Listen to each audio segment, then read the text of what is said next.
حضرت جبرائیل علیہ السلام اس وقت کہاں ہیں؟ بسم اللہ الرحمن الرحیم۔ حضرت جبرائیل علیہ السلام اللہ تعالیٰ کے نہایت بزرگ و برتر فرشتے ہیں۔ مقام و مرتبہ تمام فرشتوں سے افضل ہے۔ امام السیوطی فرماتے ہیں کہ فرشتے کا وجود عطا کردہ ہے اور مقرر کردہ کام کے مطابق ہوتا ہے۔ حضرت جبرائیل علیہ السلام کے ذمہ مقرر احکامات اور اعمال تمام فرشتوں میں سب سے عظیم ہیں، چنانچہ ان کا وجود بھی تمام فرشتوں میں سب سے عظیم ہے۔ حضرت ابو ہریرہ رضی اللہ تعالیٰ عنہ سے روایت ہے کہ حضور اکرم صلی اللہ علیہ وآلہ وسلم نے جبرائیل علیہ السلام سے ان کی عمر کے متعلق سوال فرمایا کہ آپ علیہ السلام نے اپنی عمر کے کتنے سال گزار لیے ہیں؟ جبرائیل علیہ السلام نے جواب دیا کہ اللہ کی قسم، اس کے علاوہ میں کچھ نہیں جانتا کہ اللہ تعالیٰ کے نورانی حجابات میں سے چوتھے پردے میں 70,000 سال کے بعد ایک نوری تارا ظاہر ہوتا ہے اور میں نے اسے 72,000 مرتبہ دیکھا ہے۔ حضور مصطفیٰ صلی اللہ علیہ وآلہ وسلم نے فرمایا، اے جبرائیل علیہ السلام، میرے رب کی عزت کی قسم، وہ تارا میں ہوں۔ حضور صلوات و سلام نے فرمایا، جبرائیل علیہ السلام عین عرش معلیٰ تلے رہائش پذیر ہیں۔ میں نے جبرائیل علیہ السلام کو دیکھا، اس کے 600 پر تھے اور وہ پورے آسمان کو گھیرے ہوئے ہیں اور اللہ تعالیٰ کے عطا کردہ تخت پر بیٹھا تھا۔ اس کے تمام پر پھیلے ہوئے تھے اور ان پروں میں سے زمرد، موتی اور مروارید جھڑ رہے تھے۔ حضور اکرم صلی اللہ علیہ وآلہ وسلم نے فرمایا، اس کے پروں کا رنگ سبز ہے اور پاؤں کے تلوں کا رنگ بھی سبز ہے۔ حضرت انس بن مالک روایت کرتے ہیں کہ حضور نبی اکرم صلی اللہ علیہ وآلہ وسلم نے حضرت جبرائیل علیہ السلام کو بچپن میں اس سال دیکھا جس سال آپ کی والدہ ماجدہ کی وفات ہوئی۔ حضور اکرم صلی اللہ علیہ وآلہ وسلم دیگر بچوں کے ساتھ مشغول تھے کہ یکدم ایک شخص آیا اور آپ کو پکڑ کر زمین پر گرا دیا۔ خوف اور ہیبت کی وجہ سے آپ صلی اللہ علیہ وآلہ وسلم کے قریب موجود دوسرے بچے بھاگ کھڑے ہوئے۔ حضور پاک صلی اللہ علیہ وآلہ وسلم نے فرمایا، اس شخص نے میرا سینہ چیرا اور میرے دل کو اپنے ہاتھ میں پکڑ لیا اور اس نے دل میں سے ایک چیز نکالی اور کہا، یہ شر کا ذرہ آپ کے اندر تھا، اور اس کو نکال کر پھینک دیا اور میرے دل کو سونے کی تشتری میں رکھ کر آب زمزم سے دھویا اور پھر میرا سینہ دوبارہ سی دیا۔ جب دوسرے بچے اپنے والدین کے ساتھ واپس آئے تو میرا سینہ پہلی حالت میں آ چکا تھا۔ اس وقت حضور اکرم صلی اللہ علیہ وآلہ وسلم کی عمر مبارک 6 سال تھی۔ ایک دن نبی پاک صلی اللہ علیہ وآلہ وسلم نے حضرت جبرائیل علیہ السلام سے پوچھا، اے جبرائیل، کبھی تجھے آسمانوں سے مشقت کے ساتھ بڑی جلدی اور فوراً بھی زمین پر اترنا پڑا؟ جبرائیل علیہ السلام نے جواب دیا، ہاں یا رسول اللہ صلی اللہ علیہ وآلہ وسلم، 4 مرتبہ ایسا ہوا کہ مجھے رفتار کے ساتھ فوراً زمین پر اترنا پڑا۔ حضور اکرم صلی اللہ علیہ وآلہ وسلم نے پوچھا، کس کس موقع پر؟ جبرائیل علیہ السلام نے عرض کیا، ایک تو جب حضرت ابراہیم علیہ السلام کو آگ میں ڈال دیا گیا تھا تو میں اس وقت عرش الہی کے نیچے مقام سدرۃ المنتہا پر تھا۔ مجھے حکم ہوا، جبرائیل علیہ السلام میرے خلیل کے آگ میں پہنچنے سے پہلے فوراً خلیل کے پاس پہنچو۔ چنانچہ میں بڑی رفتار کے ساتھ اس سے پہلے کہ وہ آگ میں پہنچتے ان کے پاس پہنچ گیا۔ دوسری بار جب حضرت اسماعیل علیہ السلام کی گردن اطہر پر حضرت ابراہیم علیہ السلام نے انہیں ذبح کرنے کی خاطر چھری رکھی تھی تو مجھے حکم ہوا کہ چھری چلنے سے پہلے ہی زمین پر پہنچو اور چھری کو الٹا کر دو۔ چنانچہ میں چھری پھیرنے سے پہلے ہی زمین پر پہنچ گیا اور چھری کو چلنے نہ دیا۔ تیسری مرتبہ جب حضرت یوسف علیہ السلام کو بھائیوں نے کنویں میں گرا دیا تو مجھے حکم ہوا کہ میں یوسف علیہ السلام کے کنویں کی تہ تک نہ پہنچنے دوں اور اس کے پہنچنے سے پہلے زمین تک پہنچ جاؤں اور کنویں کی تہ تک پہنچنے میں اپنے پروں پر انہیں اٹھا کر کنویں کے ایک پتھر پر بٹھا دوں۔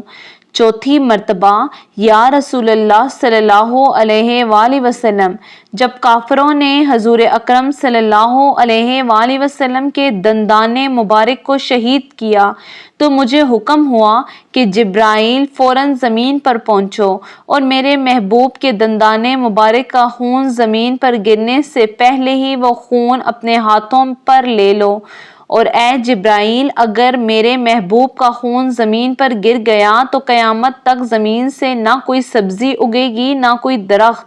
چنانچہ میں بڑی تیزی کے ساتھ زمین پر پہنچا اور حضور اکرم صلی اللہ علیہ وآلہ وسلم کے مبارک خون کو ہاتھوں پر لے کر ہوا میں اڑ دیا۔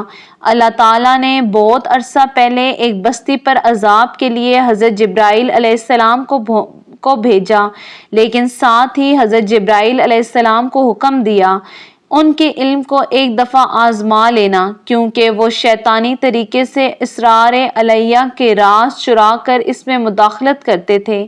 اس کے علاوہ بھی اس قوم میں بہت ساری برائیاں تھیں جن کی وجہ سے اللہ تعالیٰ نے اس بستی پر عذاب کے لیے فرشتے کو بھیجا۔ یہاں ایک بات واضح کر دوں کہ حضرت عیسیٰ علیہ السلام کی پیدائش سے پہلے جنات ساتوں آسمان تک چڑھ جاتے تھے۔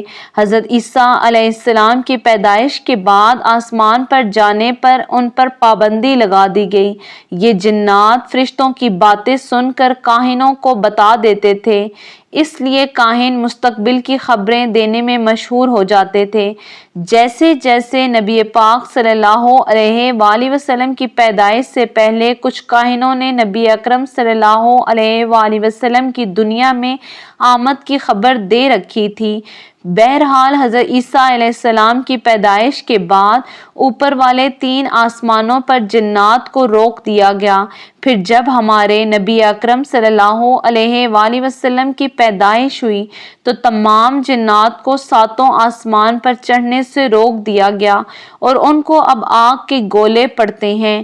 ناظرین، آپ نے اکثر مشاہدہ کیا ہوگا کہ آسمان سے کوئی ستارہ تیزی سے زمین کی طرف گرتا ہوا نظر آتا ہے اور اچانک غائب ہو جاتا ہے، جس کو لوگ پتہ نہیں کیا کیا روپ دیتے ہیں، جبکہ اصل میں وہ جنات کو مار پڑتی ہے جو آسمان پر چڑھنے کی کوشش کرتے ہیں۔ اس کا ذکر سورہ ملک میں موجود ہے، آیت 3 تا 5 ترجمہ: جس نے 7 آسمان بنائے ایک کے اوپر دوسرا، تو رحمان کے بنانے میں کیا فرق دکھتا ہے؟ تو نگاہ اٹھا کر دیکھ، تجھے کوئی سوراخ نظر آتا ہے؟ پھر دوبارہ نگاہ اٹھا کر دیکھ، تیری طرف ناکام پلٹ آئے گی۔ اور بے شک ہم نے نیچے آسمان کو چراغوں سے آراستہ کیا اور انہیں شیطان کے لیے مار کیا اور ان کے لیے بھڑکتی آگ کا عذاب تیار فرمایا۔ تو ناظرین، اس قدیم قوم کی برائیوں میں سے سب سے بڑی برائی ان کی یہ تھی کہ وہ شیطانی علوم سے شرک و کفر کے ذریعے اسرار الہی میں مداخلت کرتے تھے اور اللہ تعالیٰ نے ان کو ڈھیل دے رکھی تھی۔ ان کے نیکوکار لوگ ان کو منع کرتے کرتے تھک کر اپنی بستی سے دور جا چکے تھے، کیونکہ وہ اپنی بری حرکتوں سے باز نہ آتے تھے۔ باحکم الہی حضرت جبرائیل علیہ السلام اس قوم کی بستی میں ایک انسانی شکل میں اترتے ہیں۔ دیکھتے ہیں کہ ایک کسان کھیتوں میں کام کر رہا ہے، آپ اس کے پاس تشریف لے جاتے ہیں اور پوچھتے ہیں کہ تمہارا علم کیسا ہے؟